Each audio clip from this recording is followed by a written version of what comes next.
কোন শিল্পপতি আয়া কইব মাইকের মধ্যে আপনারা দোয়া করেন, আমি 1 টাকা দিছি, এবারে দৌড়াইব না। তো 1 টাকা যে দিবে এটার মধ্যে কোনো বড়াই থাকবে না, অহংকার থাকবে না, ইখলাস থাকবে। পরের যে কথাটা হাফিজ হুজুর বলছেন এটা নিয়ে যান বাড়িতে, বলতেছেন আর কাহারো 1টা টাকা ইখলাসের সাথে এটা যদি কবুল হয়ে যায়, এই টাকার উসিলে আল্লাহ তাআলা পুরো মাদ্রাসাকে কবুল করে ফেলবে। আগে বীজ বপন করতে হবে, ইখলাসের বীজ। কথা বলে না কেন?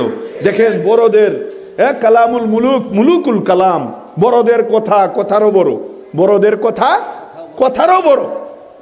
তো ইখলাস যার যত বেশি হবে, ইবাদত যদি ছোট করে এটা অনেক বড় হবে, দান সদকা খয়রাত ছোট করবে এটা পাহাড় পরিমাণ হবে।